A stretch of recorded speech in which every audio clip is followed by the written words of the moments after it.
Okay, let's get started, everyone. Again, thank you very much for joining us this evening. I think we have a great turnout tonight to kind of welcome everyone into this Move Strong Challenge and this kickoff event. Tonight is all about getting to know the challenge, what it is, but more importantly, why it's important to move with Parkinson's and how we should be moving with Parkinson's disease.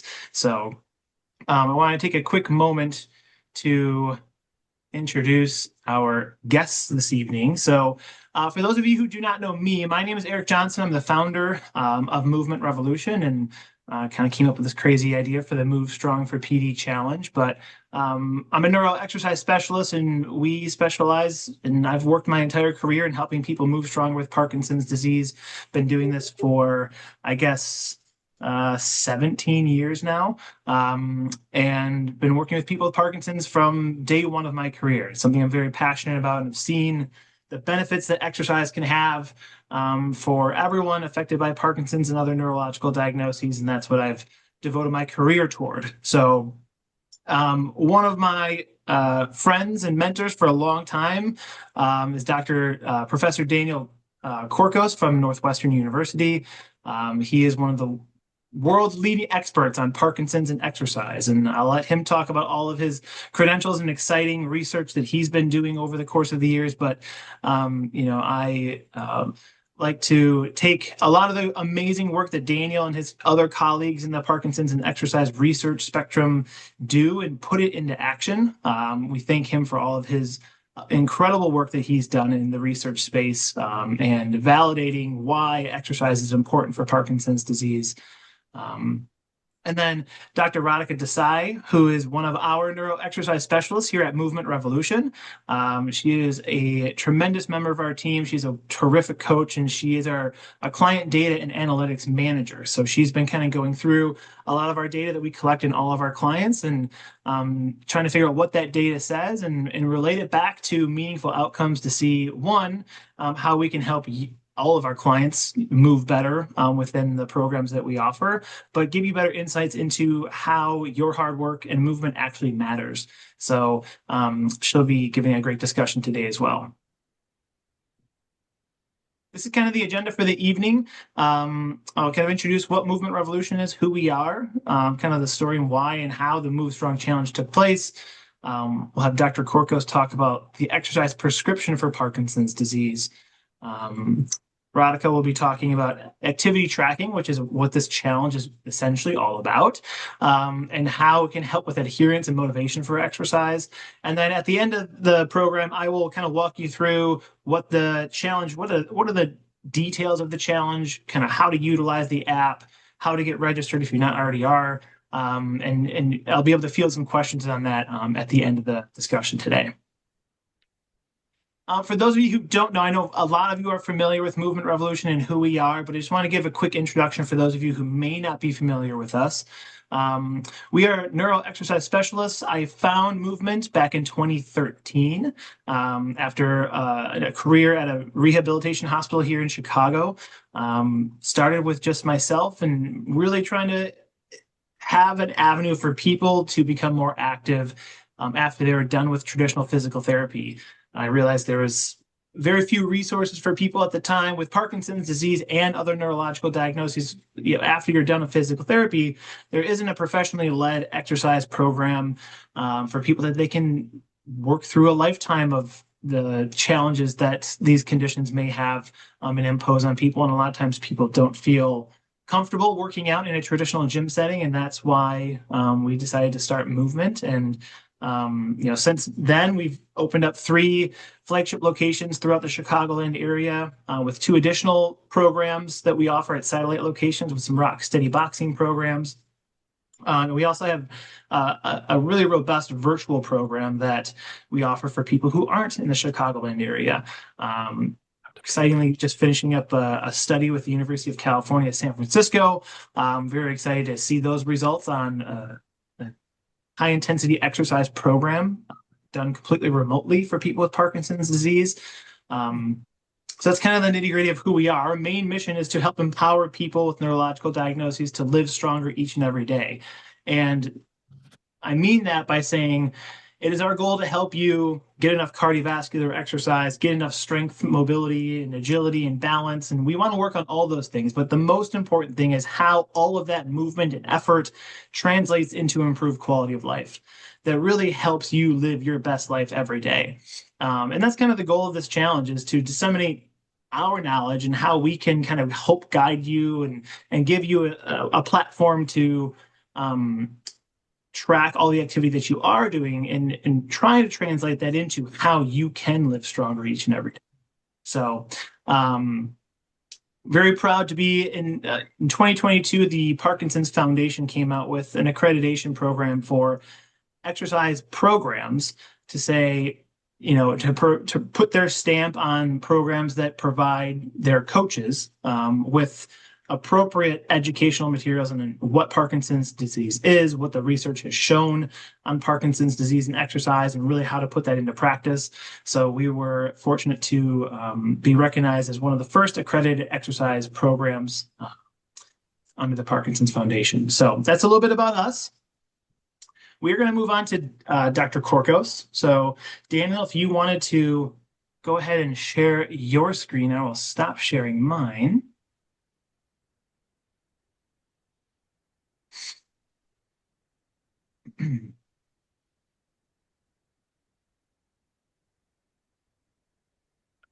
Have you got full screen there, or have you got my text, Eric? I can see your full screen. You can see my full screen. Correct. Okay, that is terrific. So I want to thank Eric for that wonderful introduction he gave, and I want to thank Eric and Radhika for all the wonderful work that they do. I've been asked by the Journal of Movement Disorders, which was founded in 1986, to kind of look back on exercise, physical activity, lifestyle, and to look forward over the next 40 years. And 30 years ago, the landscape for people with Parkinson's was not what it is today. And when I look at my friends who have Parkinson's disease, the opportunities that are there are terrific. I was very tempted not to give a talk today because I think I am with those who know everything. In fact, some of you probably know more about it than I do because you have the disease and you do the exercise. If you have any questions, certainly interrupt me. But what Eric wanted to do was he wanted me unabashedly to talk about high heart rate intensity. Not everybody likes to exercise at high heart rate intensity. And in fact, I think sometimes Eric and Radhika have little discussions with people. So today, I'm going to go hardcore on what the exercise prescription is, what we know, and what you should do. Now, what you end up doing, that is entirely up to you. But what I intend to show you is that the evidence behind what I tell you is completely incontrovertible. And so the question really is, what is good for you? Okay? So Eric wanted me to remind you what the exercise prescription is, and it is endurance exercise. Some people call it aerobic exercise. Eric happened to use the word cardio. There are benefits to all three terms. Cardio reminds you that you don't have a healthy brain without a healthy heart. I like cardio. Aerobic is a mechanism. It means using oxygen. 80 to 85%, you are doing workouts which are predominantly using oxygen, as opposed to anaerobic workouts, which also have a place. And I gave a lecture this morning. About 93 out of 99 of my DPT students preferred the term endurance. It's all the same thing. But what I want you to realize is it is good whether you think it as the level of the heart. It is good if you think of it as the level of the lungs and the oxygen you transport. And it's good if you think of it that you really want the endurance to be able to do whatever you need to in life. Strength training is really important. It is neglected by many. Certainly, if you have osteoporosis, it's really important. It's arguably the best way to improve cognition, and you should be doing it. I have a friend, dear friend, I was talking to, and he was pointing out to me that one of his biggest problems is in the morning. It is just the stiffness related to Parkinson's disease. And so stretching before you exercise, after you exercise, during the day is incredibly beneficial for you. Eric mentioned the word physical therapy. All of you need to know that there's an important place in your life for physical therapy. There's an important place in your life for occupational therapy, and there's an important place in your life for speech therapy. A lot depends at where you are in the diagnosis and how your symptoms manifest themselves. The way that I look at it is that the exercise activity is something you do routinely. It's just part of your life. You just do it, just like you eat, just like you sleep. For some of you, you may go through a period of time when you're particularly unstable. You may have a fall. And balance, agility, multitasking, it's also called neuromotor, is something that therapists are remarkably good at. And if you are posturally unstable, I don't need to tell any of you that avoiding falling at all costs is important. So that's the gestalt. Now we're going to hit whatever your favorite term is: cardio, aerobic, endurance. And if anybody can come up with a fourth term, I'm all ears. Or to put it the other way around, would more exercise mean less Parkinson's? The answer to that question may come from a surprising source. We're probably the only lab in the world that runs monkeys on treadmills, so it is not an everyday occurrence.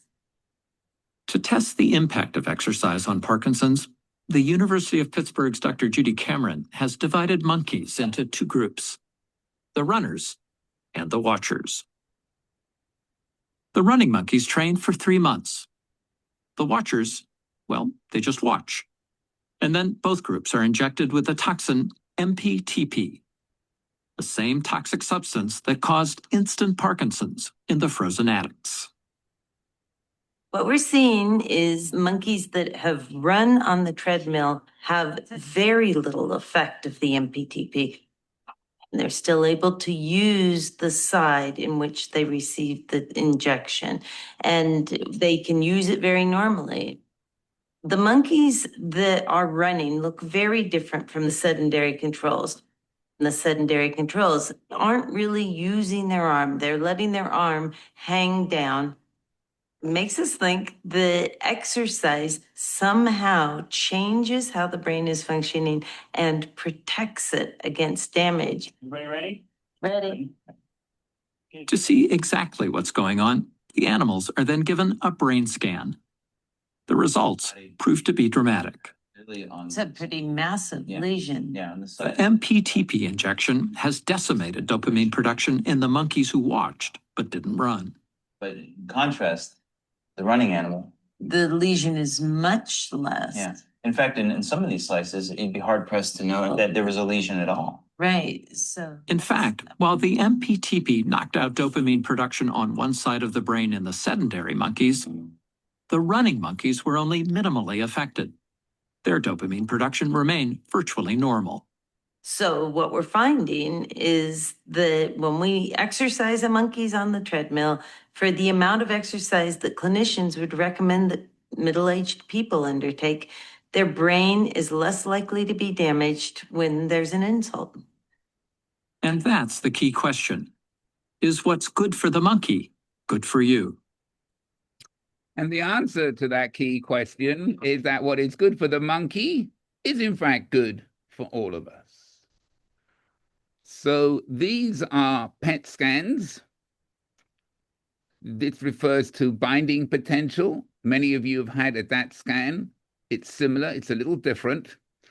And what you find here is this whole half of the basal ganglia have been destroyed by the toxin MPTP, and low activity hasn't replaced it.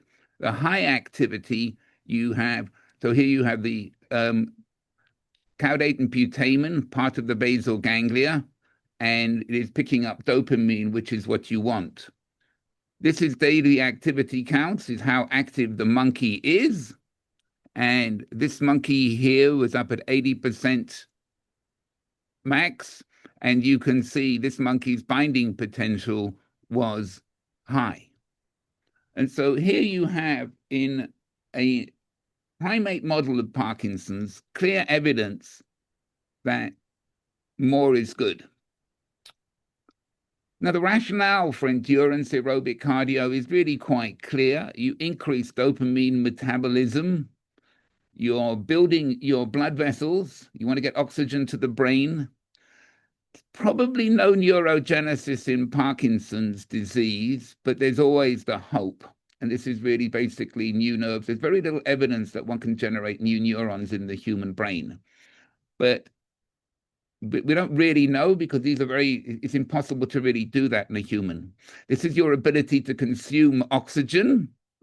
Improving your walking economy is always good. Neuroplasticity means that the brain is adaptable. The kind of work you do in your boxing classes is really, really good for this, because you're multitasking and you're doing a lot of different things. Parkinson's disease is an inflammatory disease, there's no question, and reducing inflammation is good. Improving mitochondrial function and reducing oxygen stress is good. You want your brain to be connecting to different parts of it, so that is good. And then these neurotrophic factors are helping maintain neuronal integrity, such as BDNF. So it's a universal, pluripotent, feel-good pill. I'm sure you all know about the SPARKS-2 study, but Eric wanted me to push high intensity, so you're getting this at full volume. Eric, this is 150 decibels of high intensity. There is no apologizing, no nothing. It is just straight, get your heart rate up. Now, a while ago, probably, say, 2015, if you went to many primary care physicians, many Parkinson's specialists, and many cardiologists, they would probably tell you, and they still do, some, that people with Parkinson's disease can't do this. So my phase 2 clinical trial was designed, is it feasible? Can you have Parkinson's disease and exercise with a high heart rate? And is it safe? Are you going to get heart attacks? All kinds of things. And then we wanted to know, does it work? But behind all research is first and foremost, do no harm. And so lo and behold, between weeks 9 and 26, half the people were assigned to 80 to 85% maximum heart rate, and they did it. I mean, this is doable. And then the group assigned to 60 to 65%, that's at a much lower heart rate. It's doable. Many people with Parkinson's are in their mid-60s, early 70s. I noticed many of you on the call today are noticeably younger. Certainly people in their 60s and 70s are still helping their children, helping their grandchildren. So if you tell them to work out 4 times a week, you end up getting about 3. One day just seems to vanish. That's why it's great to work with Eric and Radhika, because they take no nonsense. You show up, it's 4 times a week, you show up 4 times a week. That's why having trainers and people to help you is really good. But life can get in the way. So if you really think what is good for you is 4 times, then tell yourself 5 and don't get upset if you miss a day. After 6 months, the people, they were newly diagnosed, their disease had not progressed. Those who did usual care progressed by 4 points. For those of you who have Parkinson's disease and those of you who see a movement disorder specialist, they've had you move your fingers, pronate, supinate your forearm, tap your ankles. They pulled you from behind. They've done all kinds of assessments to see your degree of Parkinson's disease. Now, the English tabloids are glorious, okay? They cause a lot of trouble, but this time, so I talked at length to Natalie back in 2017, and I said, don't oversell this finding, but no, 3 intense workouts a week could drastically delay Parkinson's symptoms. So she went full on with high intensity, and Eric and Radhika told me to go full on. So I'm going extra hyperbole mode. So I'm now going to go and up it another notch. What you'll see here, so this is a study published in 2018, okay? This score of 724 is stratospheric. What it tells you is in the top 5% of all research scores. This isn't just neuroscience or exercise. Across all science, this paper ended up is in the top 5%. It's being published, it's being cited, and it went to 73 news outlets, blogs, Facebook, Wikipedia. So when a scientist does an experiment, they always hope that it can be replicated. Replication is a sine qua non of what we do. So my good friend Baz Bloom, along with one of his colleagues, Van der Kolk, published a paper in Lancet in 2019, a year later. So what you find, you have the same difference. It's 4.2 points, same as my difference. They had an active control and they got a difference. They had an aerobic intervention. They studied people in the off phase, they were further along. So the bottom line is, for any of you who think there's something unique about being American, and there probably is, well, this works on the Dutch.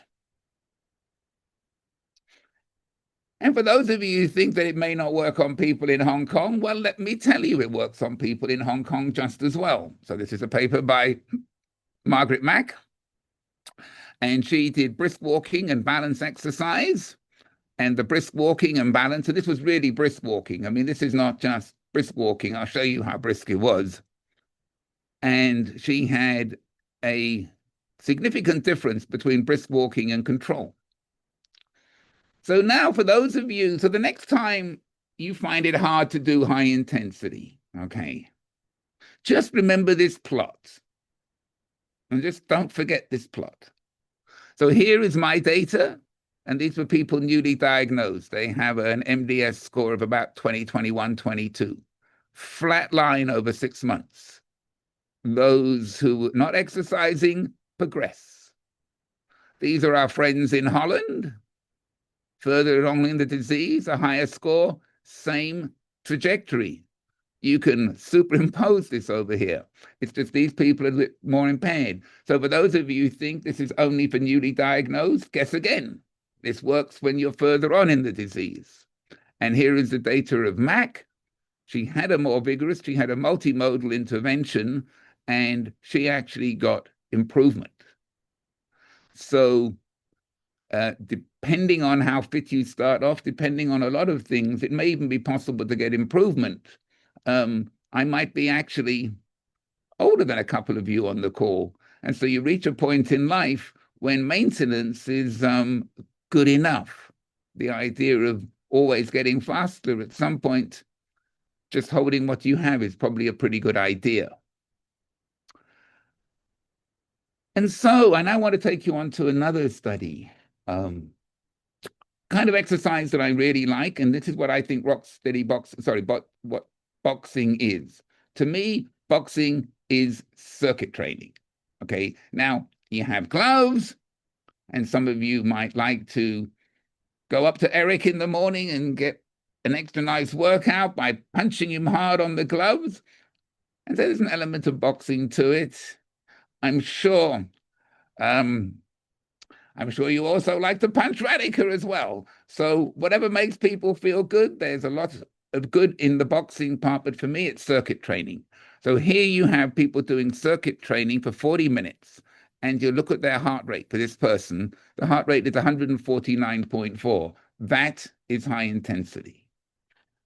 And so what happens when you do that? So you now go and have another PET scan, and what I want you to notice is that you have an increased dopamine transporter binding potential. That means the part of your brain which is dopamine deficient can now transport dopamine better. Okay, and you're getting that in the striatum, which happens to be caudate and putamen, if any of you follow the anatomy here.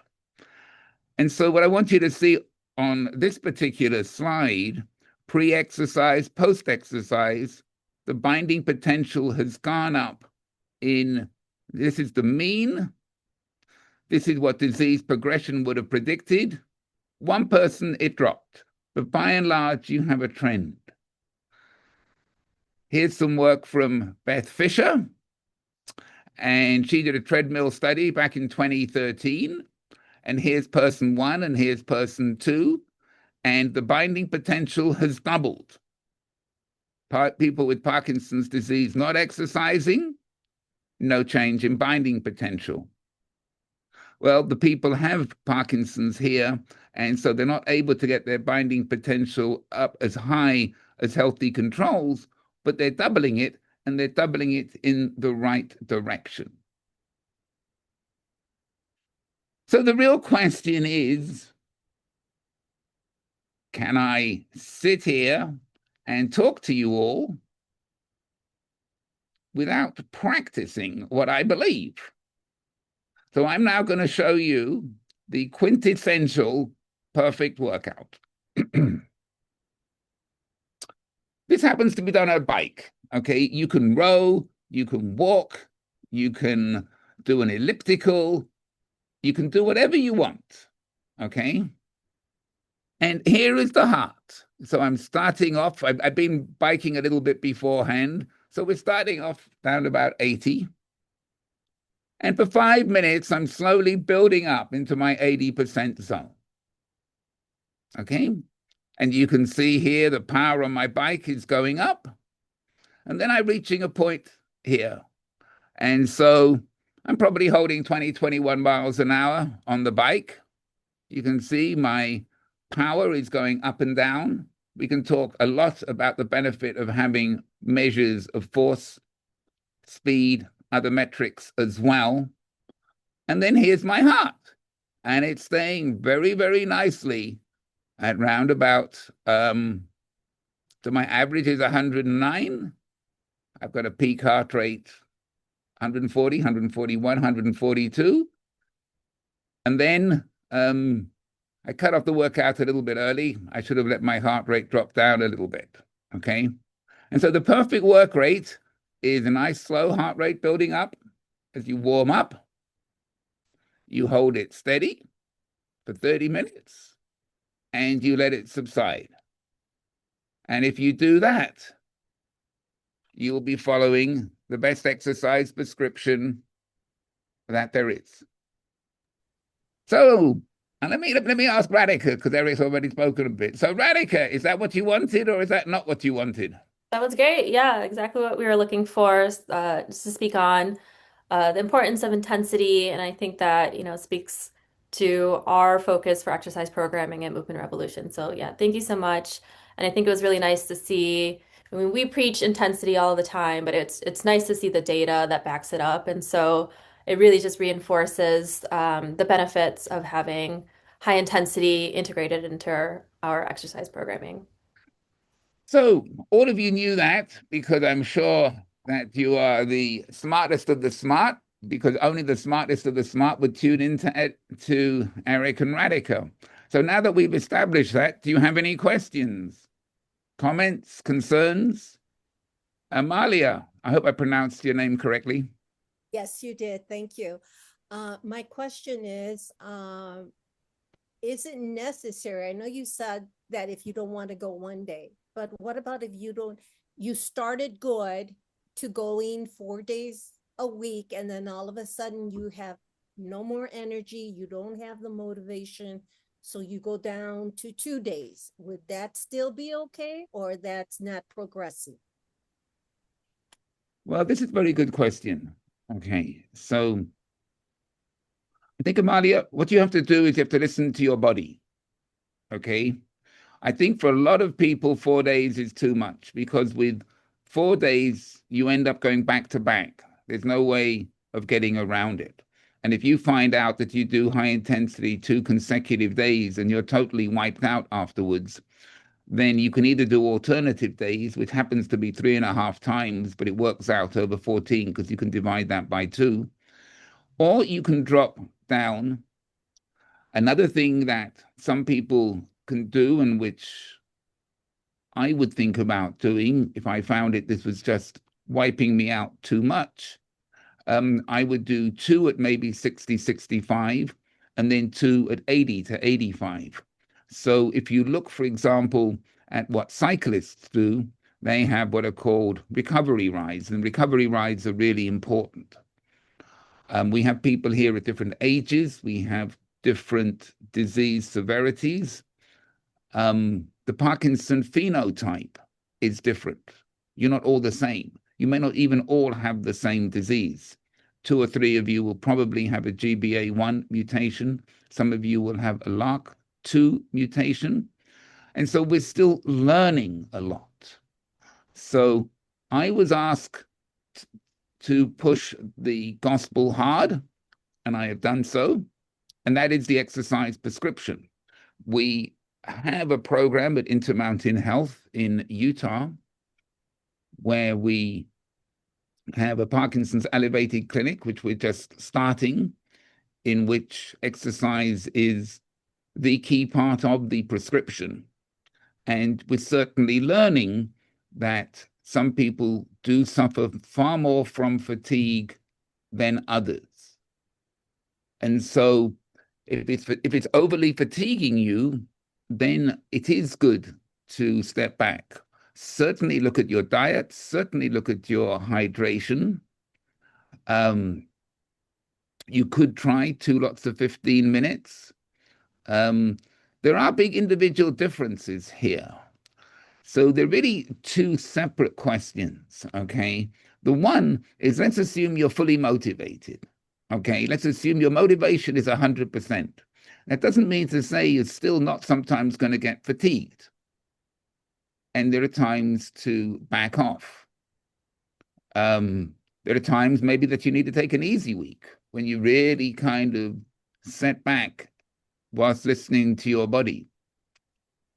This is a little different to the motivation question. The motivation question is the hard one. It is a disease for which apathy, anxiety, anxiousness are all part, because they're all regulated by dopamine. Okay, so you basically have a dopamine dysregulation syndrome. And so that's a little harder. And now, of course, when you have Eric and Radhika smiling at you, you can only be fully motivated, okay? But they're basically giving you their version of dopamine replacement therapy. Thank you. If you don't have a personal trainer, working in groups can sometimes help. So if you find a partner and you say, you know, can you join me Tuesdays and Thursdays because I just need somebody to help me become accountable, that can work. And I think you just have to try different kind of strategies. Keeping a log can help. But the motivation part it's the hard part. I think certainly for me, once I get into a routine, my exercise seems to flow. And once I get out of my routine, if I travel too much or something like that, it becomes much, much harder. Julie, do you have a question? May I interject really quick, Daniel, to add one note to what you just said? Sure. You know, I think the question that you had, Amalia, is really important. And to Daniel's point, I think that it's important to listen to your body. And I think one of the things that we've seen over time is, as Daniel mentioned, every person is different. And I think your exercise needs and demands based upon your exercise history and how your symptoms express themselves is going to be kind of also needs to be taken into consideration when you're looking at your exercise routine as well. And I think that's one of the reasons why tracking what you do, as Daniel just said, it's important to see if we can relate a certain level of activity to your motivation and or symptoms and or anxiety and stress on your body and maybe sleep. If we can kind of correlate some of these factors together, we can, you know, and you can have better insight into how that exercise is helping and or hindering or having to change course as you go. I think that's a whole part of the process. So I think that's a really good thing to be paying attention to. So But yeah, it is. And over the next 10, 20 years, we're going to get much better at knowing what to track. go right ahead, Julie. Julie? Thanks. Just a quick build on that last. Just quick build on that question. So if it's 3 to 4 days a week, or I look at it in more like 75 minutes a week, is there anything that shows that it's better to do it over 4 days rather than getting it all in 2 days, that kind of thing? Not from the Parkinson point of view, but certainly if you go through the exercise physiology literature, yeah, so the extreme here is 175-minute workout. And, clearly if you're working and you've got other constraints, one can understand why. But it is best to do it with breaks. So if you have only 75 minutes, then I would package that as 3 25-minute sessions if you can. But not all things are equal. Okay, thank you. I think coming off of that question, Daniel, there's another question in the chat that says, would there be a benefit to breaking up 30 minutes into 3 10-minute segments, providing it's 10 minutes at the target heart rate? Well, this is the big question, okay? I've been starting to look at this, and I think the bottom line is we don't know.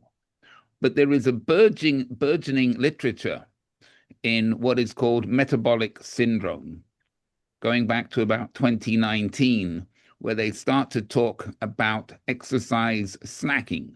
And if you ever listen to Baz Bloom, he likes to talk about exercise snacking.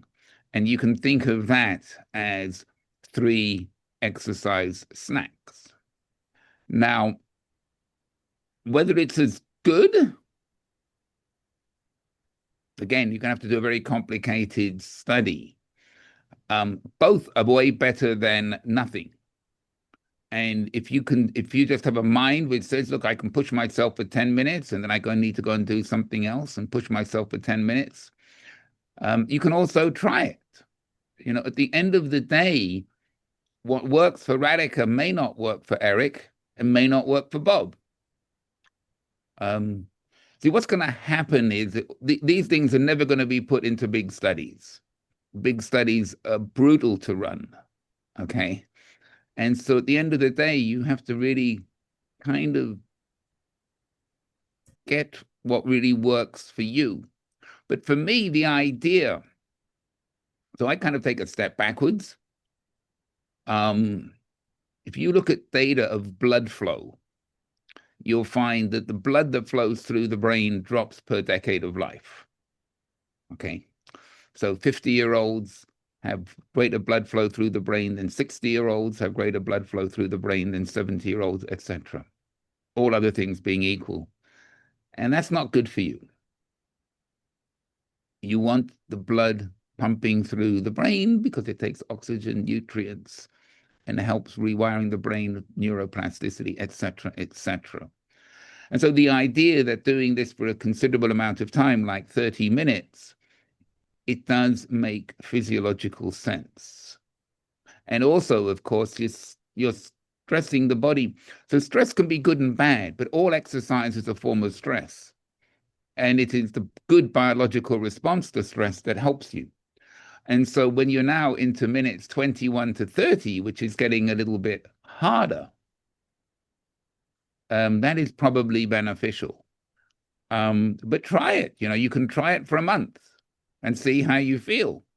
And if you do better after a month of snacking than you do after a month of kind of a real exercise meal, that works for you. It looks like there's another question on here regarding beta blockers and tracking intensity. How do you adjust 85% of your max heart rate if you are, in fact, on a beta blocker that might be stunting your heart rate? Right. This is a good question. If you live in Chicago, so on the call is today Dr. Miranda Munoz. Miranda happened to have been my student. She's now a research assistant professor and she's conducting research. She's conducting research on the benefits of exercising acutely. So if you do a bout of exercise, the question is for the rest of the day, do you feel better or not? And there's a lot of evidence that cognition and other stuff improves over the course of the day. Everything we've talked about so far is long term. You exercise today, 6 months down the road, your disease has progressed less. Now, she works in a lab with Garrett Griffith, who works with me, and we have a way that we can measure your VO2 peak, and in parallel, we can measure your measured peak heart rate. So if you're on a beta blocker, it is likely it is dropping your peak heart rate a little bit. And so if you go to formulae or anything else, you're going to get a number that your body and heart can never reach. But if you come and have a cardiopulmonary exercise test, 1, you will meet Miranda, who's very nice. 2, you will meet Garrett, who's very nice. 3, you will know your measured peak heart rate. 4, you will know your measured peak VO2. And then you can go back and smile at Eric and Radhika and say, I want my VO2 peak increased. So yes, beta blockers need to be understood. You can't use formulae. I published a paper which makes it crystal clear that if you are on a beta blocker, if you have autonomic dysfunction, if anything, you may get an even better response from exercise than if you don't have a reduced heart rate. Now, you can have a reduced heart rate simply by autonomic dysfunction and not being on a beta blocker. It's called a blunted heart rate response. We have several papers out there, and you can read about this. If you're not in Chicago, well, come visit Radhika, come visit Eric, and come visit me. I think one other way I might add to just in the moment of exercise to evaluate how hard your body is working. And Daniel, if you have any additional thoughts on the RPE scale, but that is something that you can use as a very subjective test to say, how hard do I feel like I'm working? There is something called the talk test, where if you're exercising at in an intensity in which you can still carry on a normal conversation, you're probably not exercising hard enough. But in fact, I know you're not exercising hard enough, and certainly not achieving that intensity level. So, Daniel, do you have any takes on the RPE scale, or otherwise I can tell a little bit more about it? Well, I'm going to be a little bit naughty. We are being recorded, but that's okay. As Eric has told you, I've known Eric a long time, and I'm Eric's biggest fan. So when I've known somebody a long time, and Miranda will tell you the same, I occasionally pull their leg. So Eric, your instructions to me today were go big time intensity. Intensity matters, okay? Once you go down the RPE and talk tests, you're kind of getting away from that, okay? And so I just want to be clear, that's the reason I didn't mention it. I'm not a fan of it, but I understand it. So let me talk to you about it. There is the rate of perceived exertion. It's a scale. It's either 1 to 10 or it's 60 to 200. Which one do you use, Eric? I usually use 110. Just a little more intuitive for our clients. Oh no, Eric, not for your clients. Your clients are super smart. So we're going to give them the 60 to 200 so you'll understand where it came from.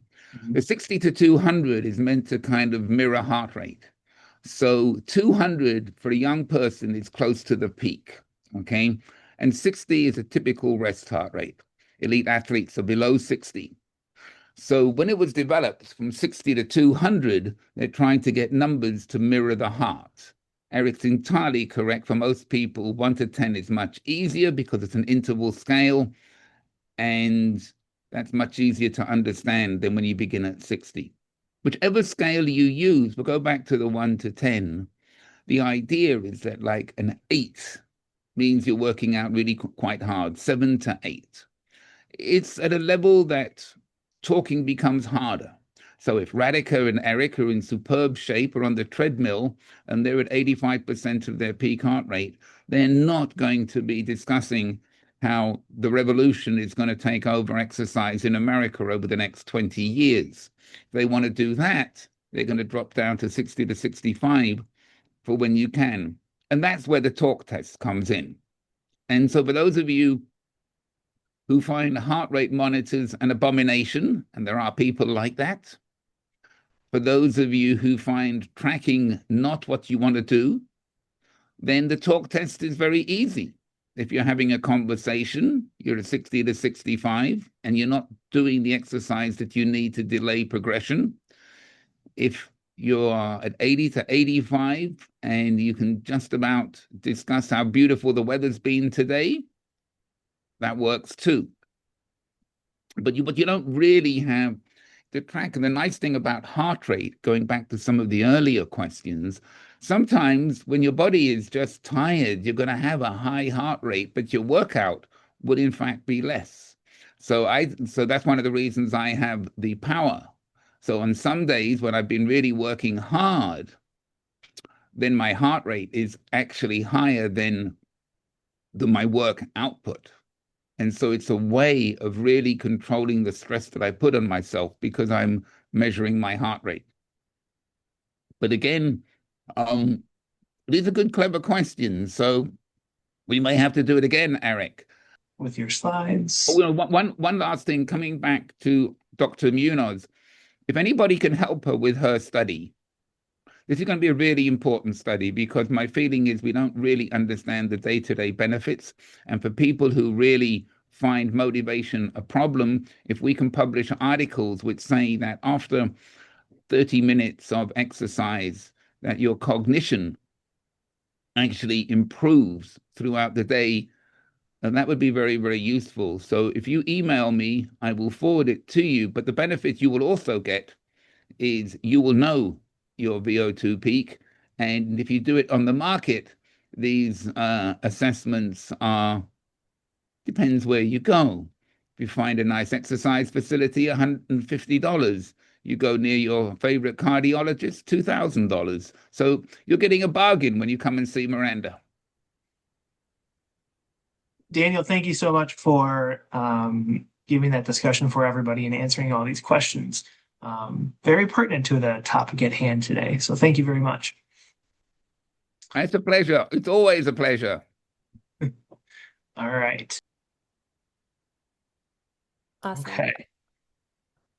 Okay, so thank you so much, Daniel, Dr. Corcos, for giving that talk on exercise prescription. I think that's a good segue to what I'll be speaking on today.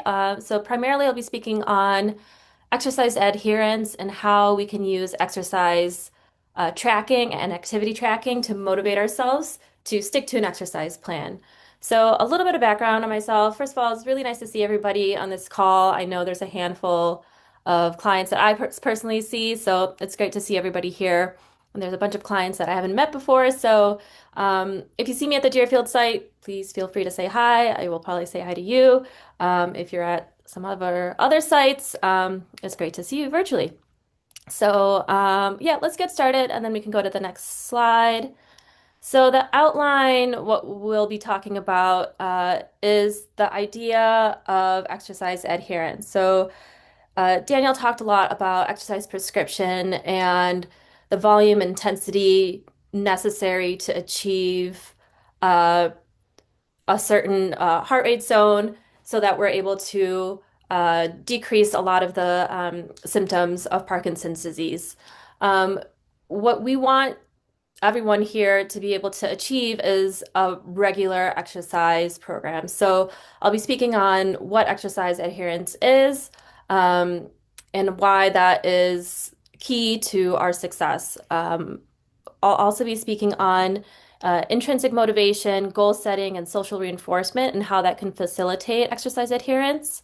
And then lastly, I'll speak on activity monitoring and what our activity monitoring provides us with, the types of information, and then how we can use that to set goals. I'll also be speaking on social reinforcement, how having a social community, having friends, being able to give back feedback to each other, especially on a mobile platform, can further facilitate exercise adherence. Can go to the next slide. Okay, awesome. So what is this concept of exercise adherence? To put it simply, it's this idea of sticking to an exercise plan. So uh, Dr. Corcos spoke on 4 days a week, achieving maximal heart rate of 80 to 85%. And so it's this idea of having this exercise program and being able to achieve it, and then being able to do so voluntarily. So it shouldn't feel something that is forced. It should feel like something that is feasible, something that you feel capable of doing, and something that you look forward to doing intrinsically, and that is completely voluntary. It's this idea of embracing regular exercise as a lifestyle change, having exercise as a developed habit within your lifestyle, and then again, being able to achieve that intensity and volume and frequency that you would like to achieve. And one of the things that really drives exercise adherence is this idea of intrinsic motivation. So we can go to the next slide. And so intrinsic motivation, again, is this concept of internal satisfaction from exercise. And a lot of the literature has indicated that a key driver of intrinsic motivation for exercise adherence is goal setting. So this idea that maybe you might, achieve a certain amount of steps within 1 week, and then the next week you're able to achieve a greater amount of steps of activity. Or let's say the first week you're with Movement Revolution, you're achieving about 60 to 70% of your maximal heart rate, and then the next week your goal is to achieve 80 to 85%. So establishing goals for yourself is a huge driver for intrinsic motivation, and being able to meet those goals is what has been shown to be a good indicator for exercise adherence.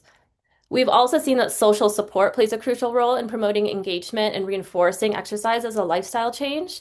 And we've seen this also in technology assisted and mobile platforms that provide exercise feedback and an avenue for individuals to engage socially through their activity. Ideally, the most successful interventions have been ones that combine both intrinsic motivation, goal setting, along with the social support. And so, something that I think is really powerful about Movement Revolution is that we have this community and we have, really rigorous exercise programming. So, we strive to have clients achieve their goals. We set goals for you.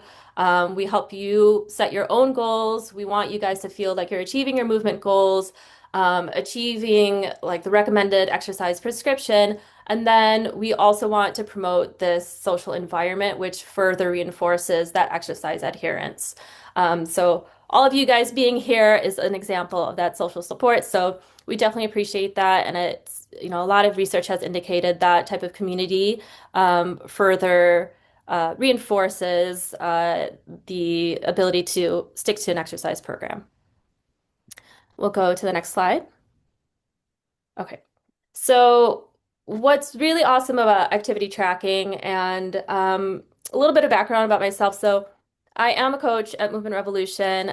Prior to this, I did a lot of research related to wearable derived measures and how we can use those measures to track mobility and symptoms within neurodegenerative diseases. So my doctorate was primarily in validating measures derived from wearables and some of the activity sensors that you guys are wearing, and how we can use that data to then tailor our exercise programming and then understand our mobility throughout symptomatic progression or just throughout a longitudinal span. A lot of our activity data provides us objective data about our activity. It provides us information about how often we're active, frequency, duration, and then the intensity of the activity.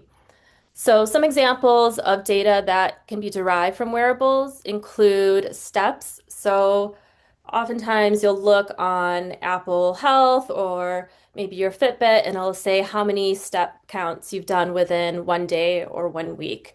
And so steps have been largely regarded as a measure of general activity and community mobility. A lot of our wearables can also provide us with heart rate data. Some of our wearables can provide us with average heart rates over the course of a day. It can provide us with average heart rates within a bout of exercise. Some people even have activity monitors that can provide us real-time heart rate, which is awesome. So it just kind of depends on the type of wearable that you have. The duration of exercise is also really important to have. So then you're measuring the volume and then the frequency of your exercise bouts. So a lot of that data can be derived from our wearables and activity monitoring. So what do we do with that data? Again, I'd mentioned that goal setting is super important to facilitate intrinsic motivation so that we're able to stick to our exercise programming. I think a great, goal and just, building off of what Dr. Corcos was saying in terms of exercise prescription is using average heart rate from our wearables to then tailor our exercise programming and adherence. So if we are able to see that our activity tracking and our wearables are providing us heart rate data, let's say it's giving us a maximal heart rate within a bout of exercise.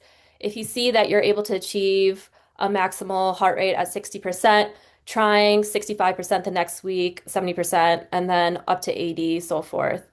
So the heart rate data that's derived from our wearables can really help set a baseline for our goal. And then everyone at Movement Revolution would be happy to help you sort of design a program that can get you to the optimal heart rate zone.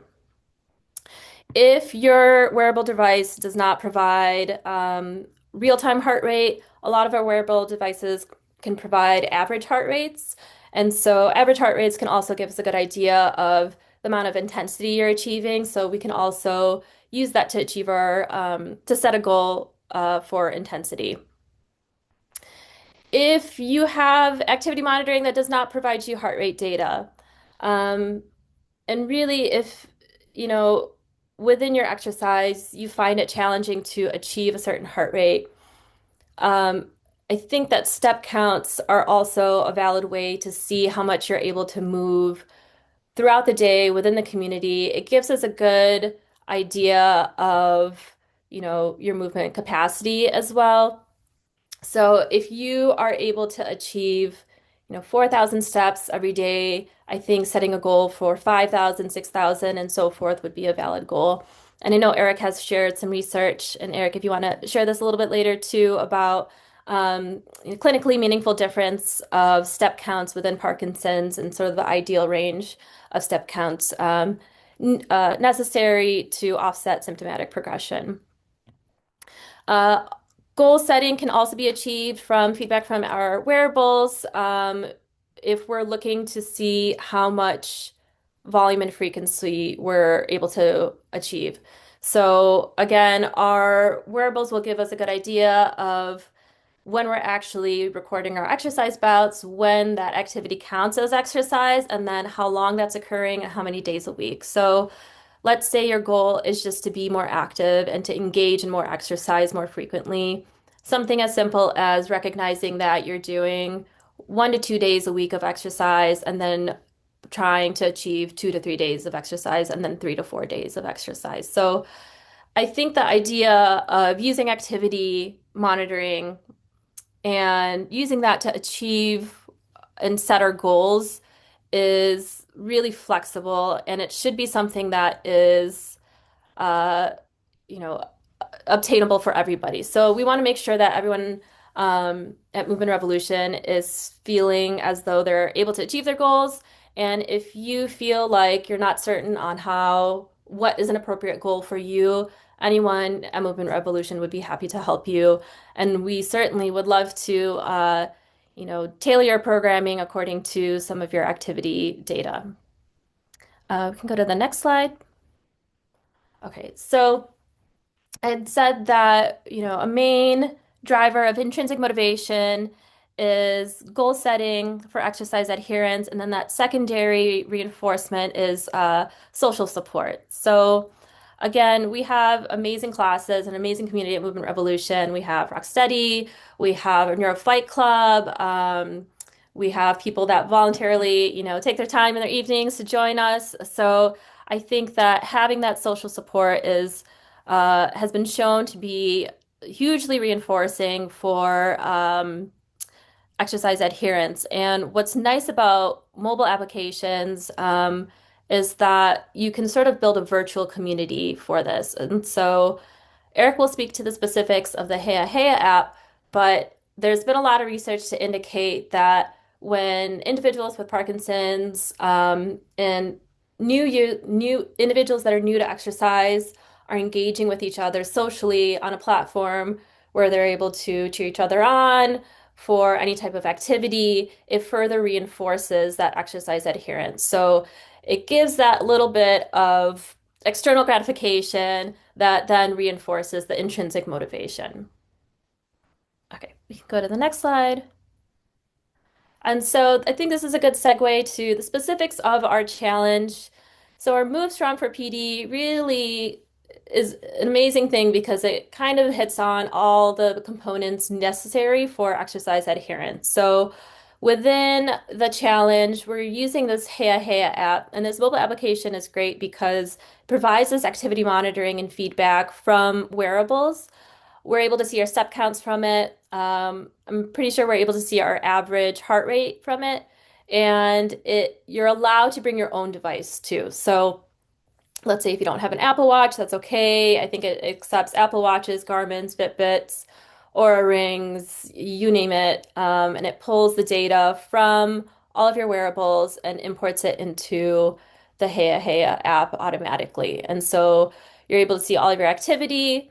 If you join our group, you'll be able to see activity of your peers, and then you'll be able to get that social component where you're able to comment on each other's exercise, cheer each other on.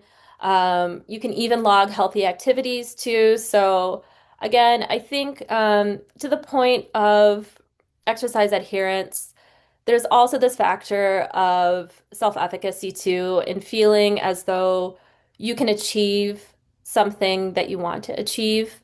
If, again, you feel like you're having a challenging week, if you're feeling, extra fatigue that week, or you might have some type of injury that is preventing you from achieving your, exercise goals and your exercise volume. Again, we're happy to work with you and modify accordingly to help you meet your goals. But then there's also this platform where you're able to still log any type of activity or any type of healthy activity and feel like you're still engaging socially. So we want to make sure everybody feels like they're a part of something. They feel that sense of community, and then that further reinforces good activity habits.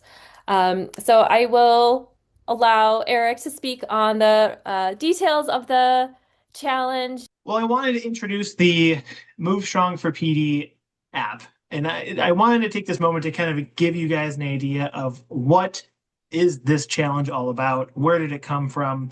Why should we do it?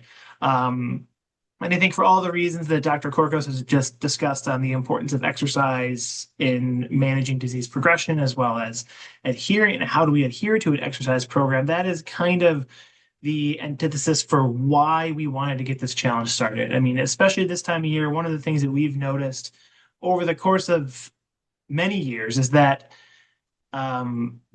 especially in the wintertime here in Chicagoland, for those of you who are in a warmer weather climate, this may not apply, but I think inevitably at some point throughout the year, our step counts change, our activity levels change, as has been discussed in previous discussions in this presentation.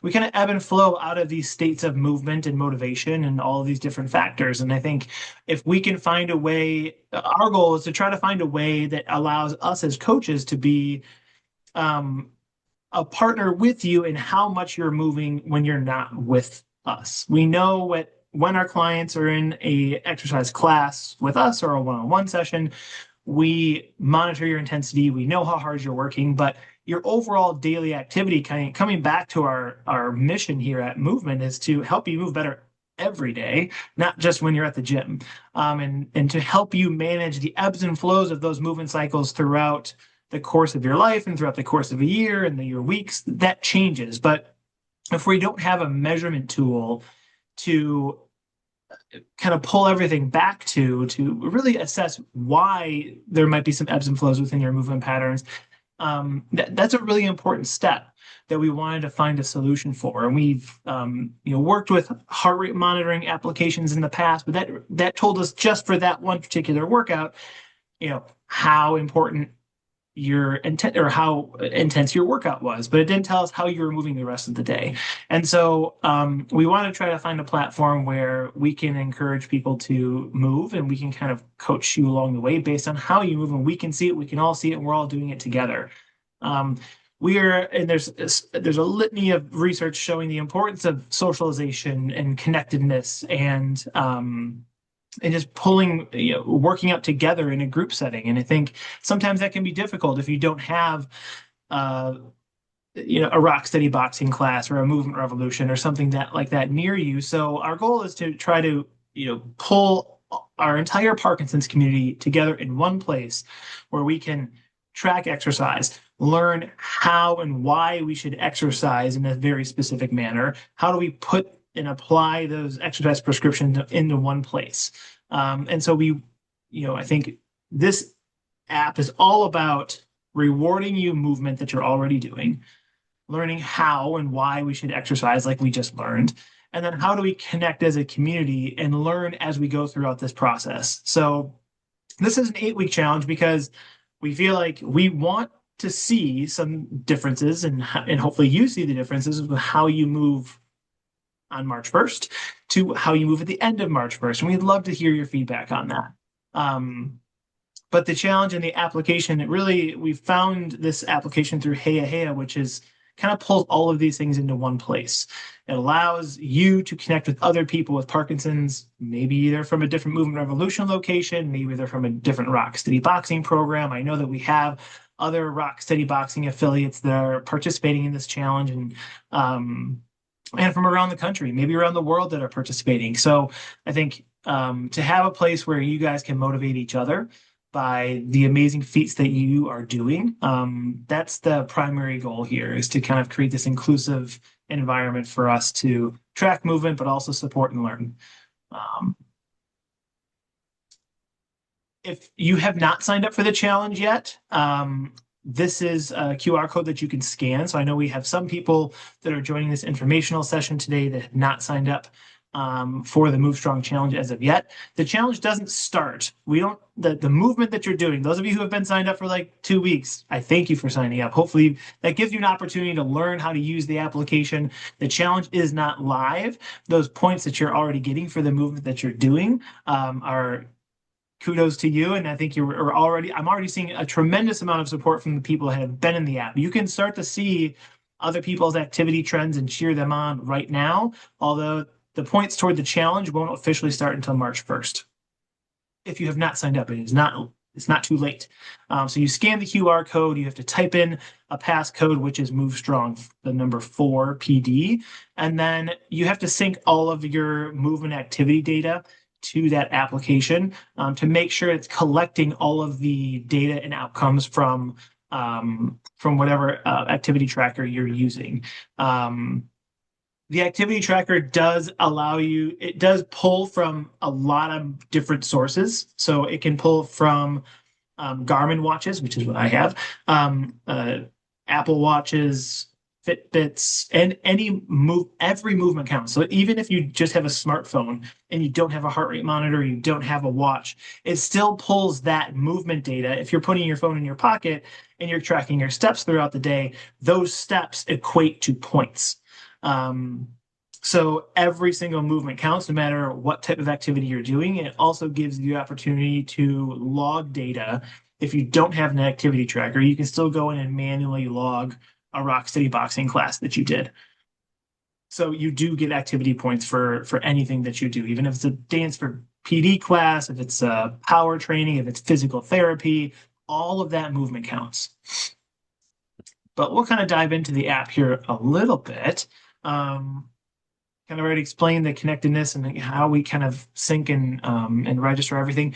I will be following up this presentation today. And for anyone who is signed up in the app that may be having trouble with syncing your data, I know that, we acknowledge that technology can be a barrier. It's a barrier for me. It's a barrier for anyone who is trying something new. And we acknowledge that. The Heya support team they have great resources to help us and to help you guys sync your data to make sure you're getting accurate collections from that. So I'll be sending out resources to make sure that you are able to get all the points necessary to every movement that you do. So essentially what the challenge is, like I mentioned, it's 8 weeks. You accumulate points for everything that you do. So like I mentioned, every step gets a point. And as we are talking about cardiovascular exercise, aerobic exercise, and the importance of intensity, it tracks that as well. So as you get into the app, you will be able to see, hey, I did a high intensity interval training workout. You can see what your average heart rate is. This application does not track your heart rate in real time, so you will still be using your Fitbit, your Garmin, your Apple devices to your polar heart rate monitors to track your intensity, but that data will sync with the app. And what happens is when you're doing an aerobic exercise bout, it does reward you for getting into those higher target heart rate zones. So if you are in your 70, 75, 80, 85% of your max heart rate, you do get and you earn additional points for being in those target heart rate zones. So if you just go for a walk for 30 minutes, you will earn X number of points. And if you were to go for a 30-minute run, you would earn Y points, and those points for the run would be much higher. So essentially what this is, we call it a trip around the world. So as those of you who have been on the app already, you will see like a kind of a dashboard of all your activity tracking. You can look in and look at all your metrics. But once the challenge actually starts, you will see a map, and that is a map throughout the world. And we have 6 different milestone cities around the world that tell a little bit of a story. At each one of those milestones, you'll receive a message, and you kind of work your way along the path.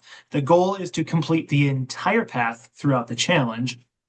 To finish, the starting city is Chicago, and our finishing city is in Phoenix, Arizona, which happens to be the site for the World Parkinson's Congress 2026. We will be there. We hope to see you all there. We encourage all of you to attend. It's a tremendous event, but we will kind of travel around the world in this simulated challenge. But you reach these milestones by achieving a certain number of points. So the goal is to get 7,500 points per day. So let's think about what that might mean. That means if you take 7,500 steps in the day, there's your 7,500 points.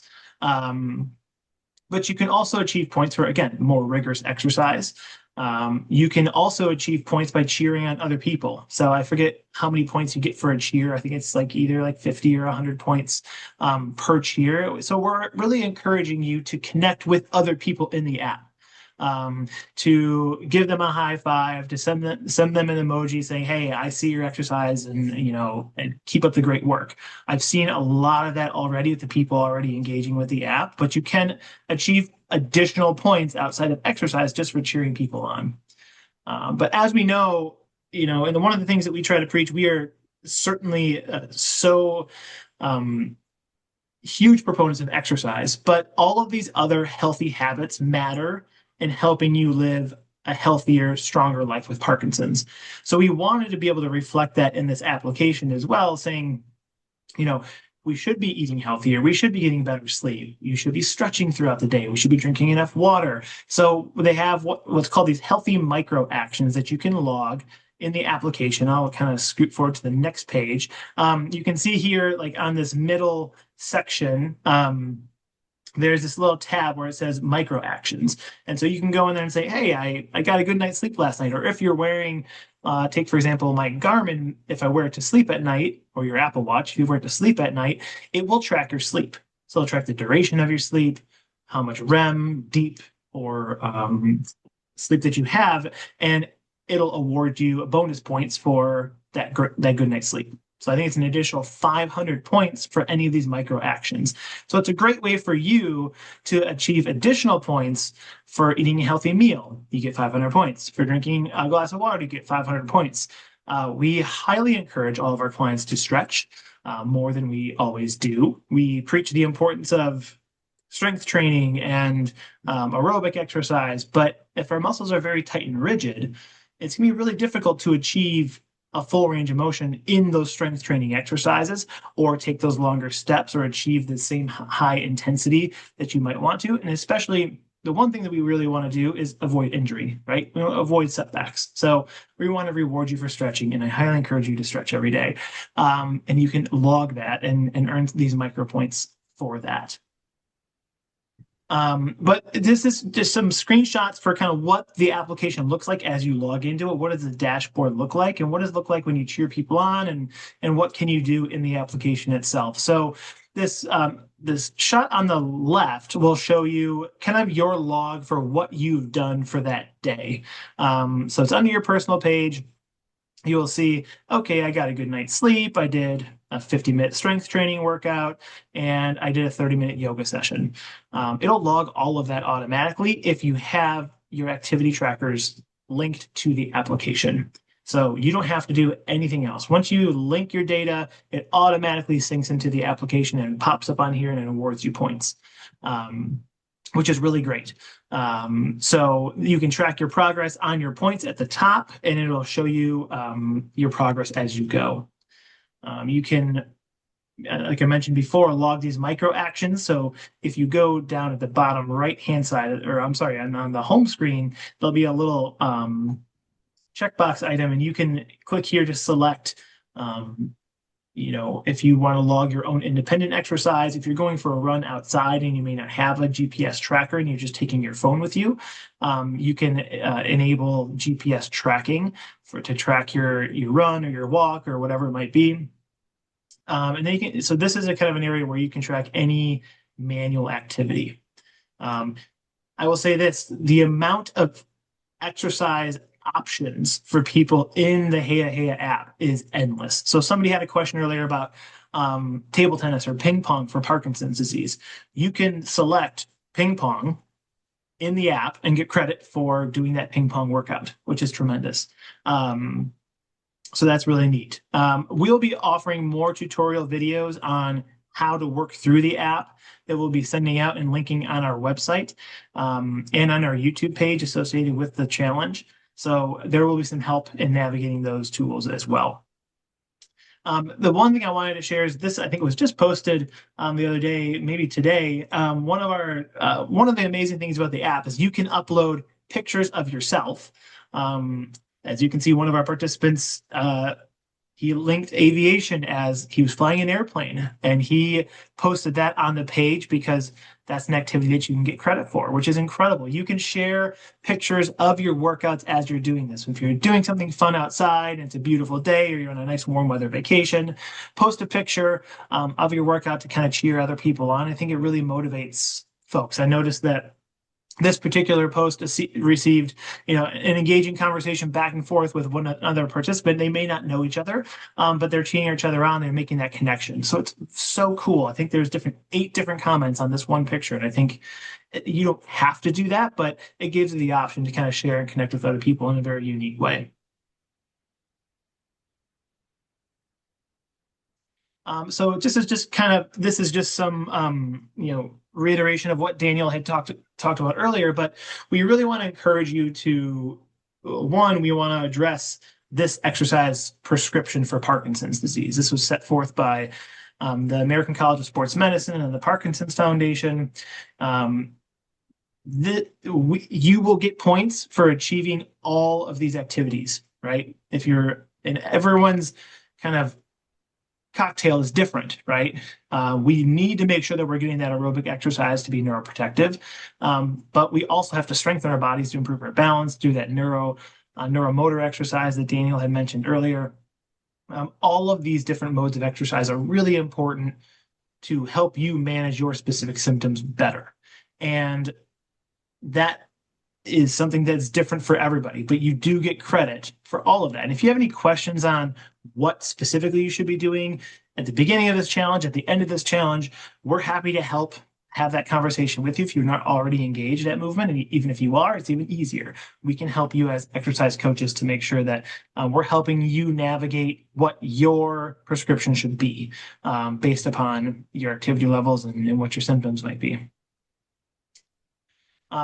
We've been, blessed by having amazing support from a lot of different people to help support this challenge, including the Parkinson's Foundation, the American College of Sports Medicine, the World Parkinson's Congress, Parkinson's Wellness Recovery. These are all people that have an integral role within our Parkinson's community and that are helping support this amazing cause. Our goal with this program is to not silo this just as a movement revolution. But we want to bring people in from around the world to, exercise together in one place. I will say this, throughout the challenge, one thing that we're going to be doing is sending out workout videos throughout the challenge that help augment and support the exercise that you're already doing. So if you're taking a Rock City boxing class, but you might not be stretching as much, we have filmed stretching videos that we'll be sending out to anyone registered for the challenge. So, you will be receiving little tidbits and cheers from our Movement Revolution team, other coaches from places like Power, and encouragement from other exercise professionals, other people with Parkinson's disease, and us as coaches to help really try to provide you guys with all the tools necessary within the application to continue to learn about Parkinson's disease and exercise, move well through some general guided stretching sessions or agility exercises that you can kind of implement alongside some of the other things that you're already doing. So the goal is to fill you guys with enough information, give you some basic tools on how to become more active, and just kind of support you along the way. So I'd like to open it up to any questions that people have. Just as a side note, we are going to be doing other educational seminars throughout the challenge. So we have one lined up for the middle of the challenge, which will likely be toward like the end of March to early April. We'll be having a discussion on pulling together the best clinical care team for Parkinson's disease. So we'll have an occupational therapist, a speech therapist, a physical therapist, and a dietitian coming to discuss how they help people and what is their expertise and what they can help you with in terms of symptom management. And I think it's really important to establish this total care team for yourself and surround yourself with people for any questions that you might have. I think that's really important. So one person had a question about how to, again, if I could reiterate, how to sign up for the challenge or how to register. I'm going to go back to some of my slides. Give me one quick moment. I will share my screen again. And can I go back here? Actually, Eric, I'm very sorry. I have another appointment that I need to go to, but it was great seeing everybody. I hope I get to see many of you at different places. And my final words to you all is go Revolution. Daniel, thank you so much for your time and for your expertise and for joining us tonight. So thank you so much and have a wonderful evening. Good night.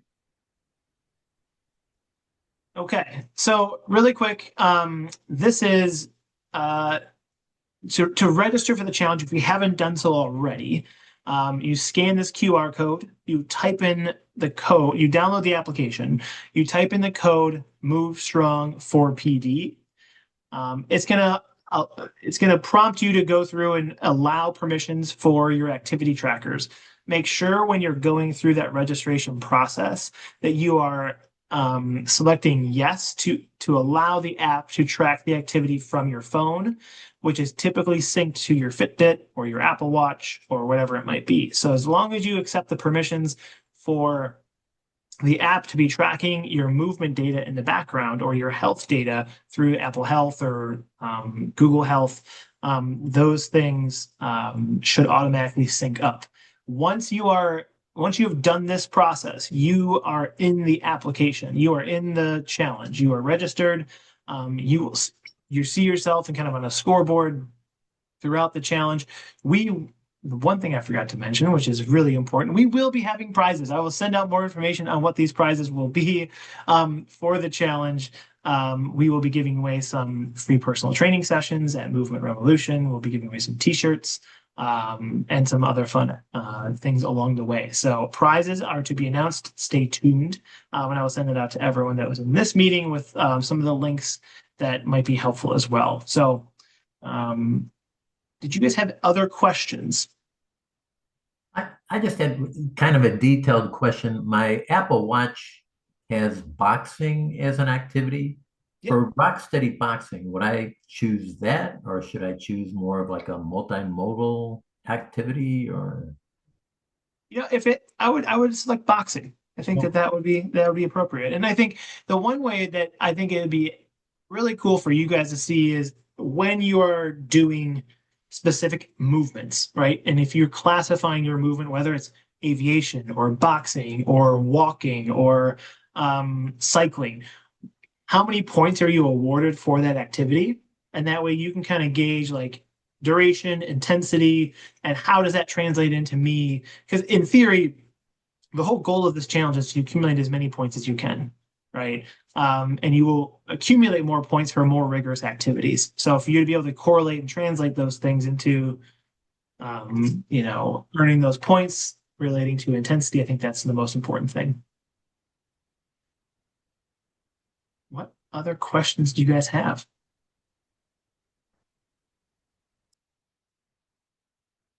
There are none.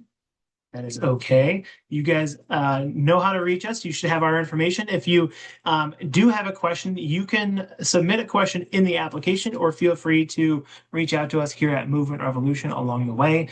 If you have any more questions about how to sign up or you'd like to sign up, or if there are other people here who are leaders of other programs and you guys want to get more of your members signed up, please shoot us an email and let us know, or shoot us a message on the website, and we'd be happy to help you out. But we'll be sending out more information and kind of some summaries of what we talked about today, ongoing information about future educational opportunities within the challenge. Those will be sent out within the challenge itself as well. And we just encourage you guys to continue to move strong. Okay. All right. Have a good evening, everybody. Tom, do you have a question? I'm going to ask you to unmute. Sorry. What is the code again to put in? Move strong. The number 4 PD. Let me share my screen again.